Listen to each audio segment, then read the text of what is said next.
students are gone, but you are still here. And we know how you feel because you are done. But you have so much work to do to get ready for tomorrow. Good afternoon, podcast listeners everywhere. Welcome to After the Bell, a Stunt Brothers production. A podcast that gets inside the life of a teacher and provides a wellness guide for being prepared to take on this most challenging of professions. I'm Martin Stuvel. And I'm Roy Hunt. And we share your pain, having taught a combined 70 years. The guarantee of this podcast is to make you laugh, make you think, and give you at least one little nugget that you can use in the classroom. So get out your marking, organize your supplies, or just pour yourself a coffee. I want something stronger. And listen, engage, and interact with After the Bell, a podcast for you, the hard-working, dedicated teacher who wants free lesson plans, free advice, and a free meal. Okay, Roy, but I'm not paying for anything more than McDonald's. Well, Mr. Hunt, here we are. It's episode, would you believe it, episode 11. Episode number 11. We're not in our usual place where we lock ourselves in the box for 3 hours. No, we're not. We're actually in my kitchen. We're in your kitchen. Right, on this beautiful, beautiful day. We're trying this something different. We don't have the studio today, so we thought we'd try to do a recording in-house, so to speak, and we'll see if the sound quality is any different, but it's a good experiment for us, and we get to look out and watch the birds, who are very happy on this cold, -4 day, I think. Well, yes. For those of you in the rest of Canada, that's not cold. Yes, the rest of Canada is suffering. It's way colder. Yeah. And in fact, the southern states right now, they have snow in Florida. I know. There are snowball fights in Houston. And it's a topsy world, It right? is very strange right now. It is. But look at the birds. They're happy. And, we have a couple friends who just joined us. Yes. They're our crow friends. They're your crow friends, yes. They have me well trained. Every morning they see me at the kitchen window and they go, ah. They know to go to the railing and they watch me toddle off to the cupboard and get them some peanuts. And there you go. Their day is made. And we have a few names for them. When they first came a few years ago, this is probably the second or third generation who have now come in. But we had Cheryl. Crow. Yeah, and then we had Russell. Crow. And then we ran out of crow names that were last name crows. So we got onto the Beatles, which I love. So we had Cartney, we called him, and Lennon. And now we have Ringo. And Ringo has brought one of their offspring from last year sometimes. And we call that crow Zach, which is Ringo Starr's son, Zach Starkey, who actually has been a drummer for The Who and Oasis in the past as well. So I didn't know that. Well, I know you know a lot about the Beatles. I do, and that could be a whole podcast that people don't want to hear right now. Yes. I listened to a few of those. But we have a lot of crows around here, and not far from North Vancouver in Burnaby, we actually have a murder in Burnaby. Over 10,000 crows. That's amazing. That are housed there at night. And it's amazing in the summer. We see them heading off from North Van over the water to Burnaby. And it's just, as you say, thousands upon thousands. So just cool to have that as part of your environment, right? Yes. And I think I've learned to appreciate crows. In the past, I found them a little annoying, right? But they're such an intelligent creature that I've really learned to like them a lot. There you go. And fantastic. You may think that's all I do now, right? Yes. The poor old guy, he's getting old, he's at home, and he's watching the birds all day. Right. Well, there are no more zucchinis in the garden, so you have to do something else, I guess. So I am getting ready for this coming spring, right? Getting the garden ready, and I'm always busy with my writing, working on the podcast. So in many ways, I think I'm busier than ever. That's the funny thing about retirement. And I find that when my wife comes home, who's still teaching, I have to control the giddiness that I have because I'm doing all these passion projects and all these things I've been waiting my whole life to do. And I can get a little giddy. And I have to just suck it up and just not really show that I'm jumping up and down all day, right? Going hoo-hoo. Doing something completely different. Living the dream, right? Yes. But it's been fantastic. And you're still TOCing? I'm still TOCing. Yes, nice. The last few weeks I've been called back to the school that I retired from. I enjoy that. So I walk in the door and the staff give me a cheer. They go, "Oh, Roy's back!" The rock star, right? And then star. the kids, they're very excited to see me. There's a big cheer. Yes, I feel a little bit like a rock star. This is why they keep coming back for reunion tours, right? Yes. Well, my audience is much smaller, but they're equally enthusiastic, though. I'm sure yes, they are. they are equally enthusiastic, and they fill my heart. Nice, when nice.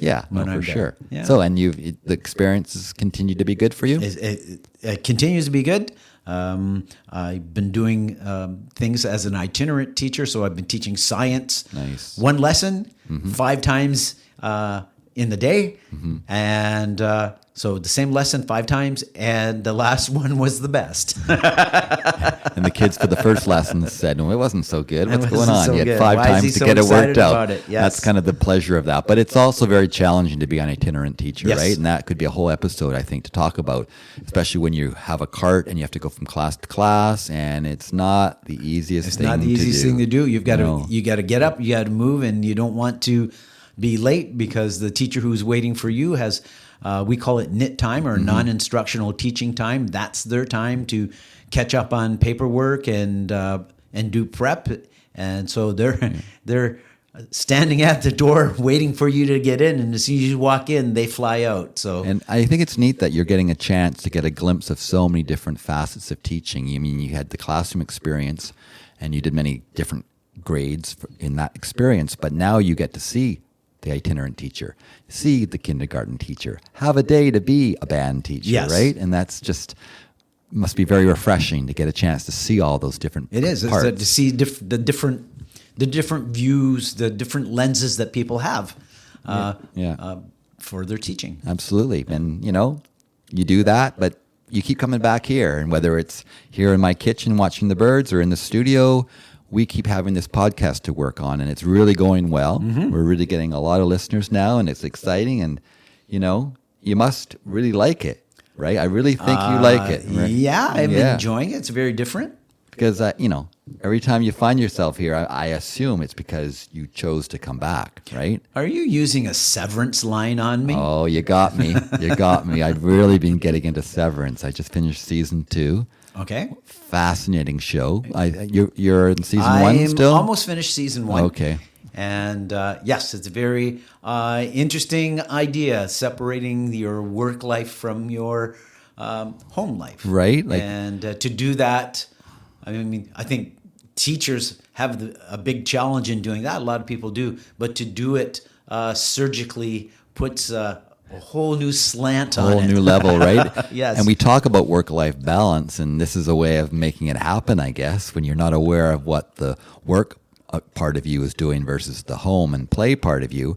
But the question is, should we? Right? Should we? And that's what I think this show kind of deals with.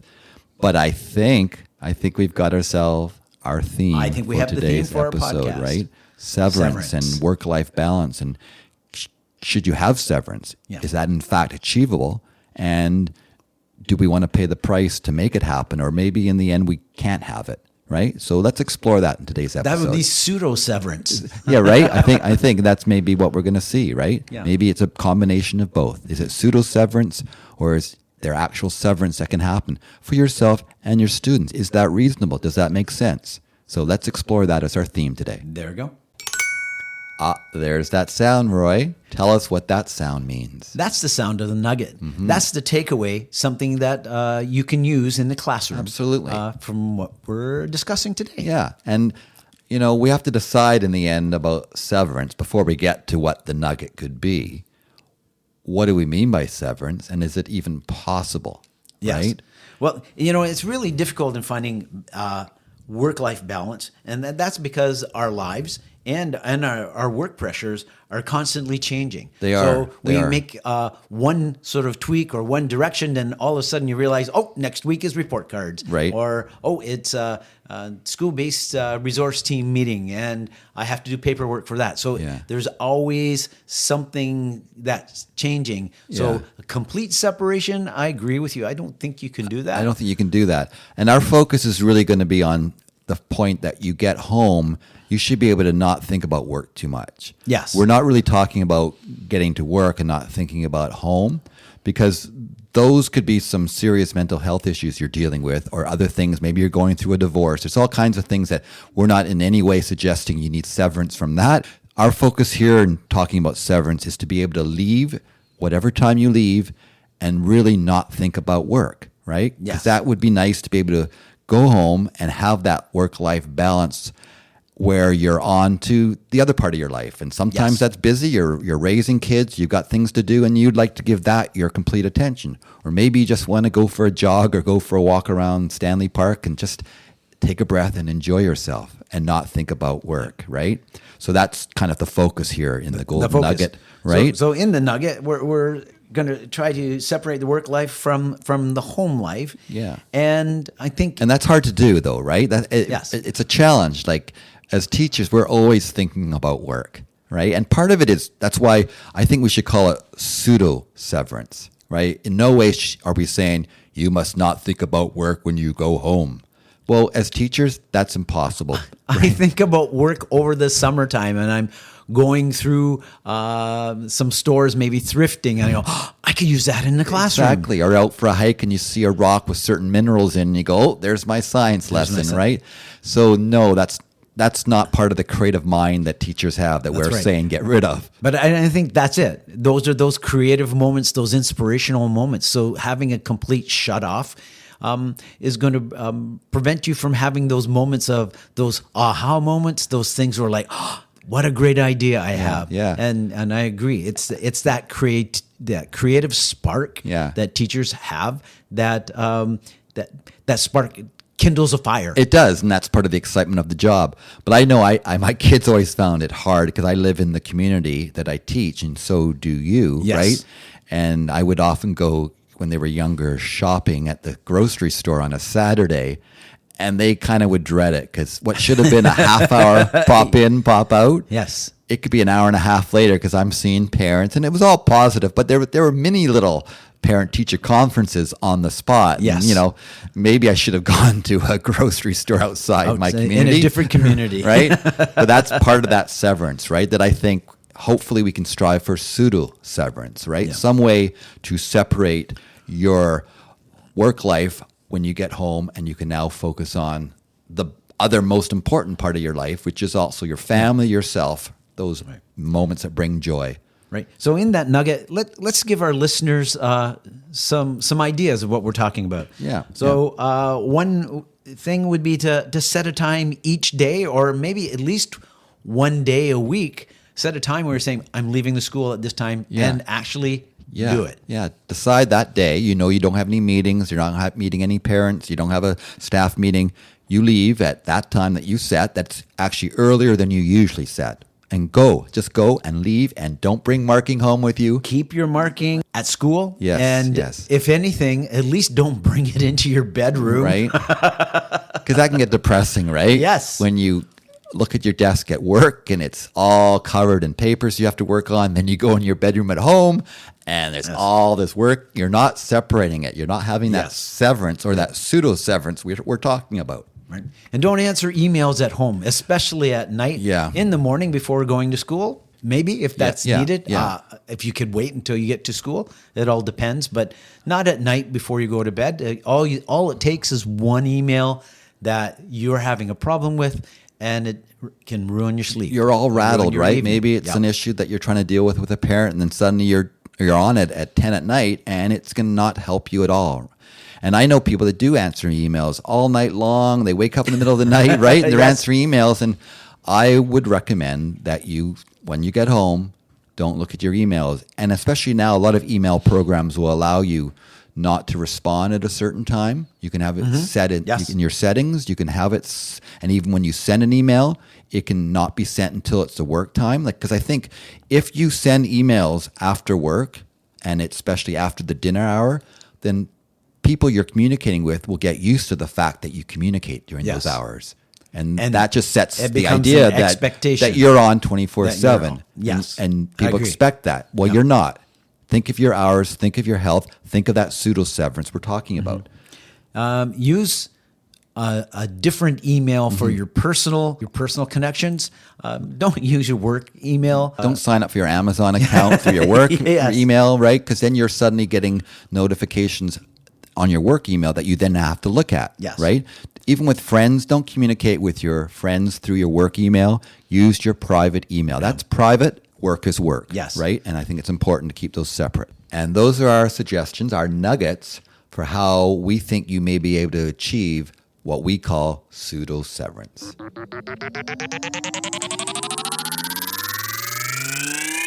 What's that sound? What's that sound? That's the sound of the homework board. Let's have a look. Let's right? take a look. No field trips no this week. field trip today. We've had quite a few. We have? And We have? But today it's about homework. Homework. The thing you love so I'm much. giving the big Yes. cheer for the homework. There you But go. as always, this is designed to be as easy and simple as possible, right? And to be helpful, not a hindrance. Yes. Right? So what are we thinking? I could never convince my students of that. Wow, that's. You can look at it. You heard how I wish wa- I could have elaborated the way you did to my students. I think they would have been happier to do homework. But you heard how I sound when you first brought this up. I was not. Now look at me. I'm cheering away. There you So go. you've done something right. All right. Fantastic. So on our homework board, we would like our listeners to set one goal for changing your work pattern. Because we have ideas, but they might not work for you. And I know in life it's nothing more annoying than when someone says, "Here, you must do this," and it doesn't work for you. It doesn't work right? for you. So You maybe have to do what works for Maybe you. you can't leave every day at a certain time after school, or even once a week. You've got to be there, and that's who you are. So we're not trying to say that. So we would like our listeners to set one goal for changing your work-life pattern and then share it on our website. Yeah, and if you need to have a diary to keep track of these goals, or you just sit down with a colleague and discuss some possible things you could both do to get home and not think about work, do that. But make it achievable. So often in life we set goals that are not achievable. And then, Roy, if you're like me, when you don't achieve those goals, you get down on yourself, Yes, you beat right? yourself up You about do, it. and Yes, then you you just do. give it up. You say, forget it, right? So make some goal that you think you can achieve that would be for you. Right. Focusing on the positive impact that change will make. Yeah. And maybe there's some of the nuggets we talked about. Maybe even it's just taking a work-free lunch. But we're not going to tell you anymore now. It's up to you to come up with some ideas and share them on stuntbrothers.ca as well. And set a goal, even if you don't share it with us, but set a goal for you, and we know you can do it. We believe in you, right? You Yes, can we do do. it.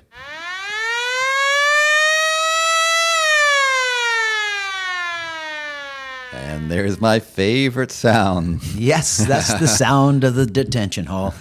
This is where we put an idea, a concept, or a person into the detention hall. Yeah. So what are we doing today for detention hall? Today, we're going to deal with people who use cliches to get people to solve their problems. Right.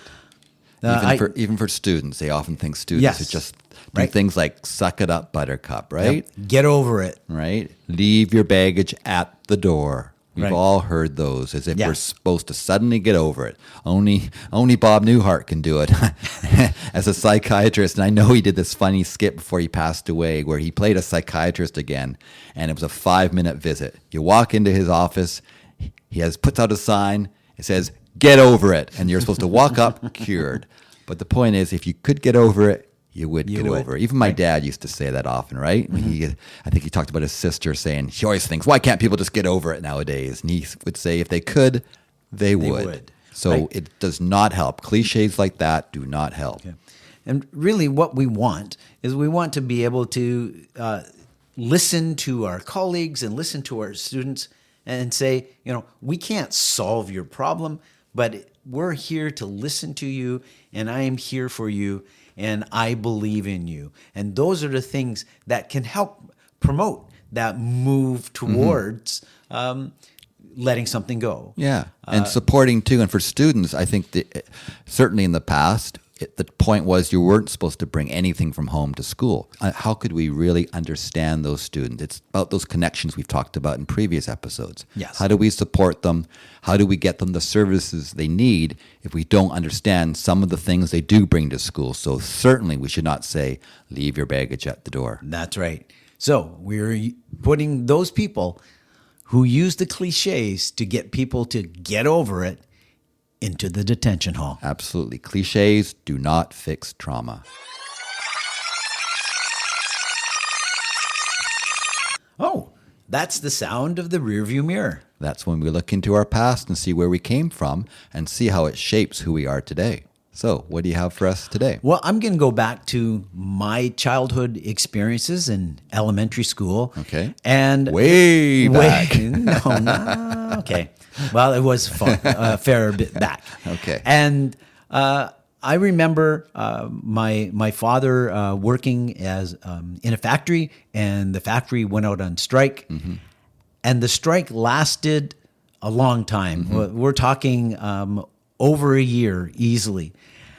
And so there was a shortage of money in the house, and my mom and dad there was conflict because they were frustrated, which I really being so young. How old were you at this time? And I think I was maybe 5 or 6 years old. Right, just starting school? Just starting school. Yeah. Anyways, I remember being at school, and when you leave a home environment like that and you go to the classroom, the school was a place that was safe for me, but it's hard to get motivated to, do your printing, right. do those things that the teacher wants you to do when you're carrying around this big problem. Yeah.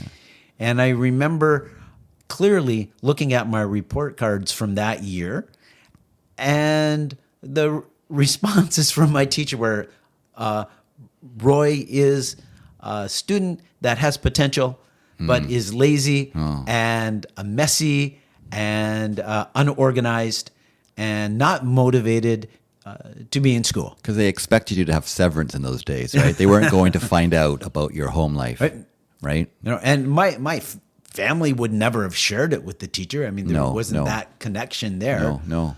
But so now having that lens of going through that experience as a teacher, I always tried to strive to find opportunities to make my students feel comfortable. Absolutely, yeah. To see if I could get them the supports they needed, whether it was through our counselor, through our school-based resource team. But I use that experience because even as an adult, that still bothers me. That's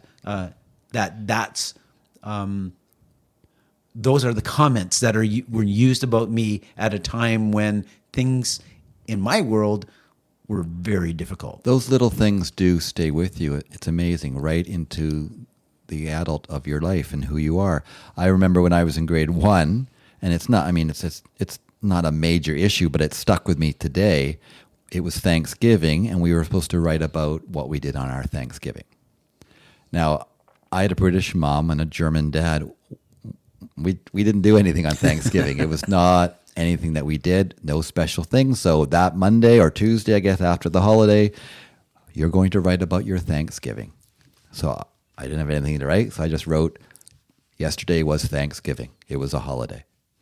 Well, I got a teacher who got quite upset saying, you need to write about your Thanksgiving and all the turkey you had and all the dinner you had and all the people that came over. And I didn't have any of that. We want you to lie. Right, exactly. And I think I did. I think I just went back and I made a big lie about it and drew a picture of a turkey, right?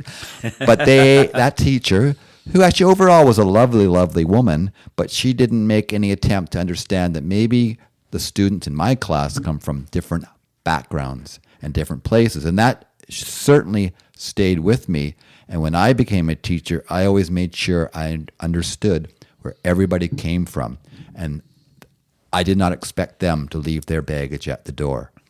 And I had many students, and they're often the warmest moments when I think about, because I was there and I created a family in my classroom for the year. I found out about them and then got them the support and things that they needed to, help them through navigation of a life that is hard without adults who actually take the time to care about you. Yes. Right? And that's why I think it's important that we look in the rearview mirror and realize that when we talk about pseudo-severance, in many ways there are things that we were forced to have severance when we were younger in the past, and it didn't really help anyone and didn't help educate the child and help make them become the complete adult who is able to navigate this very, very complicated life. And I think that's a perfect place to end the episode. And that's the sound that tells us we've come to an end. And it's been wonderful. And to talk about severance and the show, but also talk about whether we can have severance. Realize at the end, I think we just came up with the idea of pseudo-severance, right? Yes. I think that was kind of where we're at. And in today's episode, we really didn't practice severance. No, because we're in my kitchen. We're in your kitchen. We're not in the studio. We're not in the studio. And it actually feels different. It feels very different. This episode doesn't feel like we have the work-life balance going on because, I'm looking around my kitchen and my house and looking outside, and I'm happy here, but this is home, not work. And podcasting has been a lot of fun, but I'm still treating it like a job. We go and do it, and it's separate. And today's episode feels different, and we'll see. If listeners, let us know if you feel there's a difference in the way we did today's episode. It might sound different for sure because we're not in the same studio with the best sound quality. The microphones and everything are great here, but we don't have the soundproofing of the studio. That can make a difference. But just in terms of the way you approach the job when you feel that there's not a separation, not a severance, right? That's right. And hopefully we can all strive for pseudo-severance, but in no way think that you can have severance in life, right? That's not going to happen. This podcast is organic, taking shape with each episode. Building resiliency for teachers everywhere. That sounds great. And our website is stuntbrothers.ca. That's stuntbrothers.ca. We will chat again after the bell.